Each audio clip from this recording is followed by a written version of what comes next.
right, good afternoon. This is a double challenge coming after the space panel and the graveyard shift. So we're going to try to make this interesting. Thank you for being with us. First, I'll introduce myself. So Marwan Alarabi, I'm a partner at Gibson Dunn. I'm also a director at Abana, and looking around, I see Abana members here. For those of you who don't know Abana, a quick word of introduction. We are the preeminent organization connecting finance professionals between North America and the Middle East. It's a not-for-profit. This is one of the first sort of events we're participating in, so look out for Abana. You'll hear a lot more. And particularly apt, I think, a lot of, Abana started in New York. Many of us in New York think of New York as being sort of the finance capital of the world. So connecting the finance capital to the capital of capital seems very apt. So we're delighted to be here.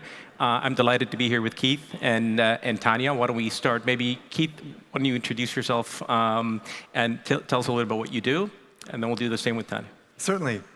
Thank you, everyone, for the privilege of being here to speak with you today.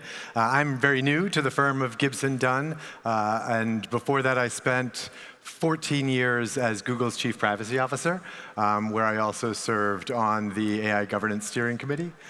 For Gibson Dunn, I co-chair our worldwide artificial intelligence practice group, as well as our tech and innovation industry group. So we had Jane earlier, Apple, and you were at Google, so interesting. Just a quick plug for Gibson Dunn there. Tanya, please. Awesome, thank you. Thank you for having me, and I'm so excited to be here in this incredible room, if I may say. It is a very inspiring space. So my name is Tanya, and I'm the founder and CEO of Aiden. Education has not evolved in decades, and with everything that's happening with AI, we're solving a very urgent problem at Aiden to prepare young minds for this radically new future. And so we're reimagining education, and we've created AI-integrated curricula that we're rolling out across schools. But of course, there are some interesting questions that come with that, because it's quite a responsible role to take, and we need the support and insights of experts like the gentleman sitting on the stage with me today. So I'm here, and we're very excited to have this conversation. And Tanya, I think you also have, looking at your I think it's a weekly newsletter, AI Empowered Teacher. So how did you get into sort of the intersection of technology, AI, and education? It's an interesting story. So funnily enough, and I think you might find this amusing, I wanted to become a lawyer pretty adamantly. I do find it amusing. When I was a college student in Boston. And at the time, I was exposed to the work of Ray Kurzweil, who's the former director of engineering at Google, and he's one of the best-known predictors of future technology. So I was 18 then, I'm 30 now, for context, and that was 12 years ago. And so when I was exposed to it, I realized that the landscape of work is going to be very different than it is currently. And so I dropped my dreams of becoming a lawyer, got into technology, worked in cybersecurity at VMware for a few years, and I was very passionate about education reform probably since then, because I realized that things are changing really fast. It's just when I said it back then, people thought I was crazy, and now, lo and behold, the world has caught up, and the problem needs to be solved. That's a great story, and glad you made that, took that left turn at the fork. So this panel is entitled, How Can AI Help Socioeconomic Development? And I think for those of us, and I first came to Abu Dhabi, moved here 28 years ago. It's remarkable how things have changed, but looking at how development is what's driving development in this region, in the UAE, in Abu Dhabi, I see some clear trends. There's this, the importance of pivoting away from traditional hydrocarbons. There's a desire to create jobs and make sure that the demographics that are remarkable in this part of the world in terms of young population finding jobs for people, but also a desire to work almost like a public-private partnership, right? It's no longer about using state funds to throw money at your problems. It all works together. And I think as we think of socioeconomic, in particular, maybe income inequality is less of the forefront. I think education is really one of the big ones. And job creation I wonder, Keith, your thoughts on how AI, leads to labor disruption. Is that a net positive or a negative? And how do people think about how AI can help with job creation? Sure. When I was at Google, we had this incredible mission of organizing the world's information and making it universally accessible and useful. And the way that the world realized the incredible benefit of Google search was through exercising regulatory restraint.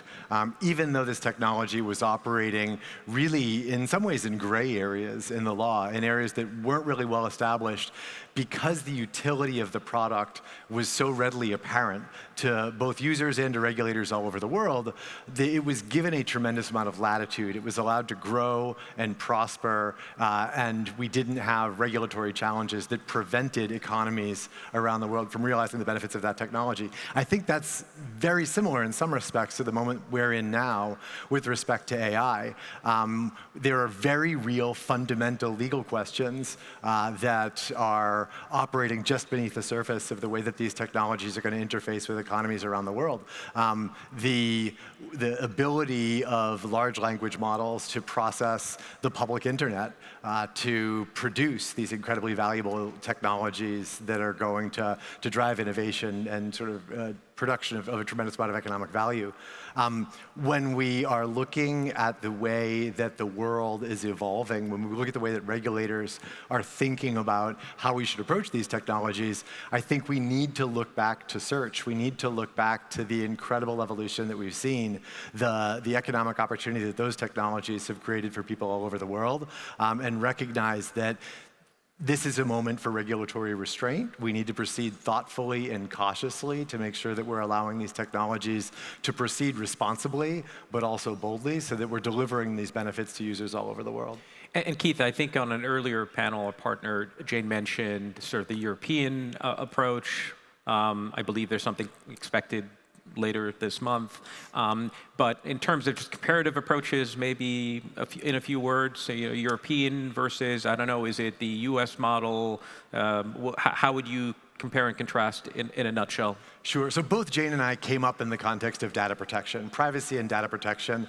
And in that space, Europe was widely perceived as being a leading light. The General Data Protection Regulation was widely perceived around the world as a positive evolution, a role model for other jurisdictions to create laws that were going to protect a fundamental human right to privacy.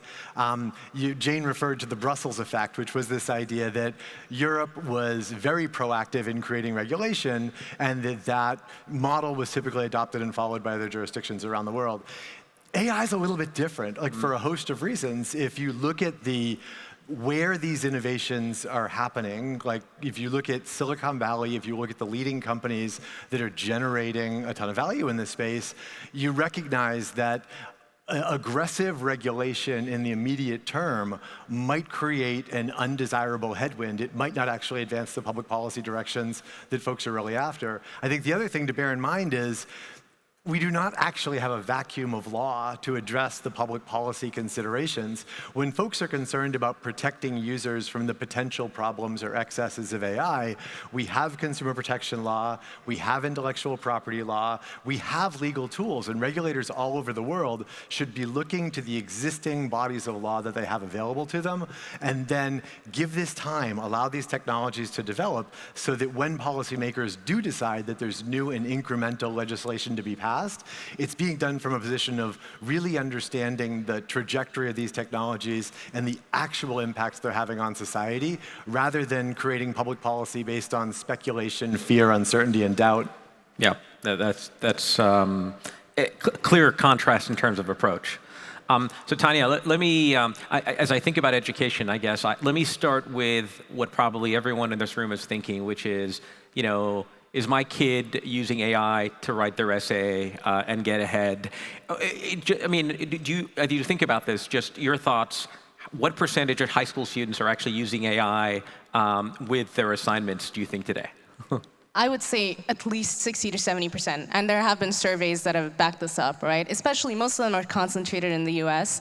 but even globally, you can see a wide-scale adoption. But of course, there are a lot of risks that come with it, and to Keith's point, data privacy actually becomes top of mind for any education administrator, any school. We interact with schools on a daily basis, and it really is a systems effort to get everyone in on this to be okay with it, right?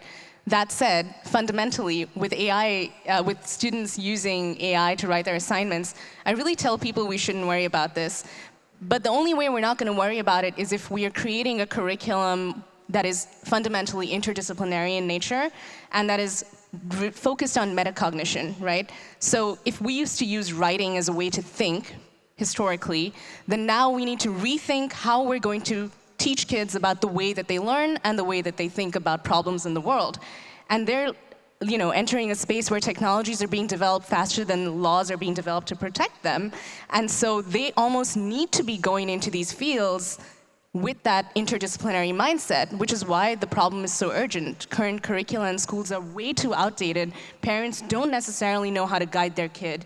And so you need a system solution, and you kind of need everyone to be part of the solution, right, to help them navigate those changes. And so tell us about, Aiden, and what you do. How do you help? I mean, I think you talk about, there's students, there's teachers, there's schools. What areas do you tackle? How do you help them deal with exactly what you've described? Right. So we've actually developed a completely AI integrated curricula that's fundamentally focused on metacognition. And I could have gone and launched a fringe school that's interdisciplinary and an alternative to traditional education, but I realized that wasn't solving the problem, because most kids are still in traditional schools. So what we did is we created a curriculum that's on the platform that uses Gen AI for teachers to change the way that they're teaching in classrooms. And currently we have a number of partner schools and educators who are testing that curricula. So imagine you're a grade 2 teacher who's teaching English, right? You want to figure out how you can leverage AI to better help understand your students' personalized learning pathways, their outcomes, their specific style of learning. And that's exactly what we've created. So someone can go onto our platform, log in, they have everything, they've got their Gen AI tools there to customize it. And to be honest, our biggest challenge right now is data protection. Yeah, exactly. And to go back to, I guess, the flip side of my question about, what percentage of high school students are using AI for their essays, what percentage of schools and teachers are using sort of anti-AI techniques to kind of figure this out? And is it effective, do you think? It's not effective. Studies have consistently shown it's not effective. So everybody, you'll be fine. Your kids are going to be fine. Because students are young people are very savvy, and they're growing up in a space where they already know how to take AI-generated content, feed it through another app that's called a humanizer, which will take that AI-generated content and make it sound human, and then they'll feed it to the teachers, so they know how to dupe and manipulate that space. So I would say when ChatGPT was initially released, and of course it's not the only AI model, but when it was released, teachers were using a lot of those tools. They found the efficacy to be not so great, and so now they're thinking, uh-oh, what do we do? Yeah. Yeah, and so thinking about how this opens up a space, I mean, Aiden is a for-profit organization. Are you seeing a lot of activity in this space? I think we chatted in our pre-panel. My brother works in this space, maybe not quite as AI, but in terms of, in the education space, and there certainly has been money put into it. But, for-profit can be a challenge. Could you talk to us a little bit about where you think the areas of profitability may be, and if you've seen activity levels in this space in terms of fundraising? Absolutely. So for us specifically, for organizations like ourselves who are doing this, education is definitely a tricky space to be in, right?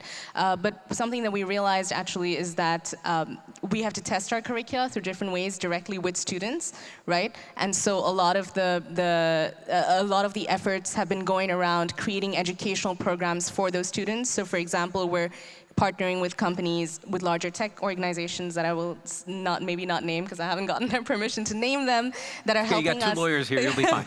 Yeah, that are helping us fund this effort, and also so that we can make it accessible to all students globally, right? So that's where a lot of the funding actually comes from. And I have to say, in places like the United States, you've got nonprofits such as AI for Edu that are doing this in a nonprofit setting. So there are certain government structures that do allow for that to happen, and it's not something we wouldn't consider in that space. Got it. That's really helpful. Keith, just thinking back, the kind of policy advice you give, and now having sort of being in the sort of private practice advising clients, do you find clients, we talked about privacy and their focus on privacy, but other elements from a socioeconomic perspective, combating biases or concerns around discrimination based on backgrounds. What are you seeing? Is it mostly self-regulation at this point in time, going back to your point earlier, or are there specific concerns from a socioeconomic development perspective that regulators need to bear in mind? Sure. I mean, all the things that you mentioned, You briefed me well, so I... we've been seeing a growing integration of legal complexity over the course of the last 20 years. AI is an accelerant, just as it is in all the other areas that we're talking about. We've seen data protection, competition, harmful content online, protecting kids and families. All of these areas have been extraordinary challengers for regulators and policymakers around the world. All of the things that we're excited and enthusiastic about in the context of artificial intelligence, it is accelerating everything, it is bringing everything to a historically unprecedented scale, and it promises both unprecedented disruption as well as an incredible economic opportunity. All of those things are going to cause the underlying and the adjacent legal challenges to become even more complicated and complex and pressing for regulators and policymakers around the world. Sounds like companies need good lawyers to navigate this. That's wonderful. So Tanya, last words, as you look out, do you think that 5, 10 years from now, do you think that we will see a complete overhaul of educational sort of curricula at different levels to account for this, or do you think people are going to be slower, it's going to take some time? I actually think this is the perfect opportunity in all of the various evolutions that humanity has had over the last few decades to completely rehaul education. And I'm both a techno-optimist and a cautious optimist. And of course, I'm trying to solve this problem. So I have to say that I believe 5 to 10 years from now, education is going to look completely different. It's going to be challenge-based. It's going to be interdisciplinary. It's going to be exciting to learn. And it's not going to be reduced to assessments and writing things. And so it'll be completely irrelevant whether or not you can ask ChatGPT to write a history essay, because creating products of value in society and creating more economic opportunities is what young people will eventually do. All right, you heard it here first, folks. Thank you very much. I think that is the end of our panel. Thank you very much. We tried to keep people awake for the last one. Thank you very much. Appreciate it.